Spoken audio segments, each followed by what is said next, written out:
Hi friends, எல்லாருக்கும் வணக்கம். எல்லோரும் எப்படி இருக்கீங்க? நல்லா இருக்கீங்களா? இந்த நாளில் வேதத்திலிருந்து ஒரு வார்த்தை உங்களோட நான் ஷேர் பண்ணிக்கிறேன் ஃப்ரெண்ட்ஸ். என்ன வார்த்தை அப்படின்னு பார்த்தீங்கன்னா, உங்கள் பாவங்கள் சிவேரென்று இருந்தாலும் உறைந்த மலையைப் போல் வெண்மையாகும், அவைகள் இரத்தாம்பர சிவப்பாய் இருந்தாலும் பஞ்சை போலாகும். ஏசாயா 1வது அதிகாரம் 18வது வசனம் ஃப்ரெண்ட்ஸ். இந்த நாளில் இந்த வசனத்தை உங்களோட கூட ஷேர் பண்ணிக்கிறதுல நான் சந்தோஷப்படுறேன் ஃப்ரெண்ட்ஸ். ஏன்னு பார்த்தீங்கன்னா, எவ்வளோ பெரிய பனி காலமாக இருந்தாலும் அந்த பனி முடிந்து காலையில் சூரியன் உதிக்கும் பொழுது அந்த பனிகளெல்லாம் மறைஞ்சு போயிடும்.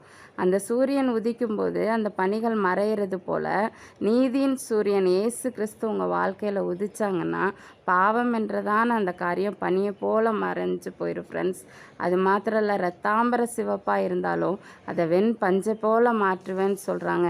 யாராலையும் என்னை விடுவிக்க முடியாது, யாராலையும் இதிலேருந்து என்னை மாற்றி கொண்டு வர முடியாது அப்படின்னு இந்த நாளில் புலம்பி கொண்டு இருக்கிறீங்களா? உங்களுக்கு தான் அந்த வார்த்தை. ஒருத்தரால் நிச்சயமாக முடியும். பாவத்திலிருந்து விடுதலை செய்ய ஒருத்தரால் முடியும். ஏன்னா அவங்க உங்கள் பாவத்திற்காக மறிச்சாங்க இல்லையா? அதனால் நீங்கள் ஒரு விஷயம் ஒப்பு கொடுங்க. ஏசப்பா, நான் அந்த பாவத்திலேருந்து வெளியே வர நான் முயற்சி பண்ணுறேன், என்னால் முடியல, எனக்கு உதவி செய்யுங்கன்னு சொல்லுங்கள். ஒரு விஷயம் உங்களுக்கு உதவி செய்வாங்க. உங்கள் கரத்தை இறுக்கி பிடிச்சிக்குவாங்க. இல்லைன்னா நான் இதுக்குள்ளேயே போயிட்டேன், இந்த பாவத்துக்குள்ளேயே போயிட்டேன், என்னால் இதிலேருந்து வெளியவே வர முடியாது அப்படின்னு கண்ணீரோடு இருக்கீங்களா? நீங்கள் எவ்வளோ தூரம் அதிலேருந்து போனாலும் அதை மீட்டெடுக்க தேவனால் கூடாத காரியம் ஒன்றுமே இல்லை. ஒரு விஷயம் அவங்க கரத்தில் உங்களை ஒப்பு கொடுங்க, எனக்கு விடுதலை கொடுங்கன்னு ஜெபிங்க. ஒரு விஷயம் உங்களை நோக்கி கூப்பிடுங்க. தேவன் நிச்சயமாக உங்களுக்கு விடுதலை கொடுப்பாங்க. தேவனால் கூடாத காரியம் ஒன்றுமே இல்லை. விடுதலையோடு கூட வாழுங்க. ஒரு அடிமைத்தனத்தோட ஏதோ ஒன்றில் அடிமைப்பட்டு போதையில், குடி பழக்கத்தில், இன்னும் கஞ்சா பழக்கத்தில், இன்னும் அநேக அடிமைத்தனங்கள் இருக்கிறது.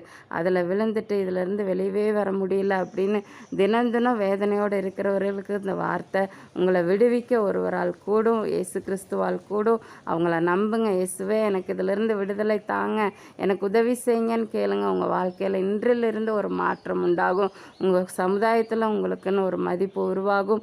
அதனால் விசுவாசத்தோடு நம்பிக்கையோடு இயேசு கிறிஸ்துவை நோக்கி கூப்பிடுங்க. Okay friends, God bless you. Take care friends. வெயில் அதிகமாக இருக்கும். ஒவ்வொருவரை உங்களோட ஹெல்த்தை நல்லா பார்த்துக்கோங்க. Thank you friends. இந்த வீடியோ பிடிச்சிருந்தா லைக் பண்ணுங்கள், சப்ஸ்கிரைப் பண்ணுங்கள். Bye friends.